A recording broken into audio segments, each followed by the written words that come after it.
Who is Kuriakos? A fictional story. തൊപ്പി കൊച്ചിയിൽ പുതുതായി ഒരു വീട് വാങ്ങാൻ തീരുമാനിക്കുന്നു.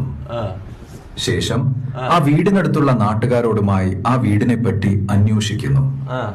അപ്പോൾ നാട്ടുകാർ പറയും, ആ വീടിന്റെ പരിസരത്ത് രാത്രിയിൽ ആരൊക്കെയോ വന്ന് അവിടെയുള്ള ചുമരിലൊക്കെ ചില ചിത്രങ്ങൾ വരച്ചിടാറുണ്ട് എന്നൊക്കെ.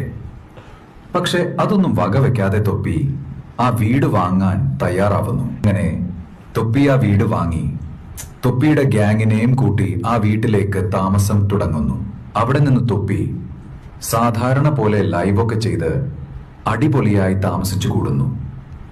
അങ്ങനെ ഇരിക്കെ ഒരു നാൾ തൊപ്പിയും അവന്റെ ഗ്യാങ്ങുമായി പുറത്തു പോകുമ്പോഴാണ് വഴിയരികിൽ ഒരു ചെറുപ്പക്കാരൻ സിപ്പപ്പ് കുടിച്ചിരിക്കുന്നത് ശ്രദ്ധിക്കുന്നത്.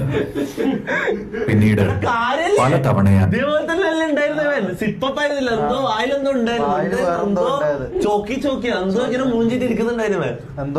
പല സ്ഥലങ്ങളിൽ ആ ചെറുപ്പക്കാരനെ തൊപ്പി കാണാനിടയാവുന്നു. അങ്ങനെ ഇരിക്കെ ഒരു ദിവസം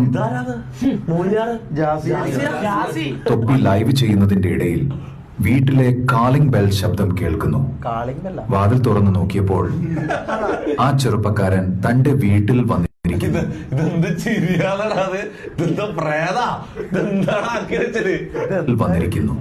കാര്യം അന്വേഷിച്ചപ്പോൾ തന്റെ ഇന്റർനെറ്റ് തീർന്നുവെന്നും ലൈവ് കാണാൻ ഇവിടെ വന്നതാണെന്നും പറയുന്നു. അന്ന് അവർ തമ്മിൽ പരിചയപ്പെടുകയും അവന്റെ പേര് കുറിയാക്കോസ് ആണെന്നും പറയുന്നു. ശേഷം അവൻ വീട്ടിലേക്ക് വരുന്നത് പതിവാകുന്നു. അങ്ങനെ ഇരിക്കെ ഒരു ദിവസം തൊപ്പിയുടെ ലൈവിനിടയിൽ കുറിയാക്കോസ് ഒരു കാര്യം പറയുന്നു. ഇവിടെ മുൻപ് ഈ വീട്ടിൽ വെച്ച് ഒരാൾ ആത്മഹത്യ ചെയ്തിട്ടുണ്ടെന്ന്. തൊപ്പി ആദ്യം അത് കേട്ടപ്പോൾ ഒന്ന് ഞെട്ടിയെങ്കിലും പിന്നീട് അത് തമാശയായി എടുത്ത് ഇനി കുറിയാക്കോസ് ആണോ ആ ആത്മഹത്യ ചെയ്തതെന്നും ഇപ്പോൾ ഇവിടെ പ്രേതമായി വന്നതാണോ എന്നൊക്കെ പറയുന്നു. ശരിക്കും ആരാണ് ഈ കുറിയാക്കോസ്? മുൻപ് ഇതേ വീട്ടിൽ താമസിച്ചിരുന്ന ഒരു യൂട്യൂബർ ആവാൻ ആഗ്രഹിച്ചു നടന്ന ഒരാളായിരുന്നു കുറിയാക്കോസ്. പക്ഷെ എത്ര പരിശ്രമിച്ചിട്ടും അതിൽ സക്സസ് ആവാൻ അവന് പറ്റിയില്ല. നാട്ടുകാരും കൂടെയുള്ളവരും ഒക്കെ അവനെ പരിഹസിക്കുകയും കുറ്റപ്പെടുത്തുകയും ചെയ്തു. ആ അവഗണന സഹിക്കാൻ വയ്യാതെ അവൻ അവന്റെ ജീവിതം ഒടുക്കുന്നു.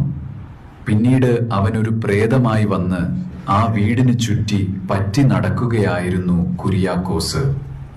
അവിടേക്കാണ് തൊപ്പിയുടെ വരവ്. പിന്നീട് തനിക്ക് നേടാൻ പറ്റാത്തത് തൊപ്പി നേടുന്നത് കണ്ട് അതിൽ സന്തോഷം കണ്ടെത്തി അവരിൽ ഒരാളായി, അവരുടെ ഗ്യാങ്ങിലെ ഒരാളായി സന്തോഷത്തോടെ ചില്ലായി നടക്കുന്നു.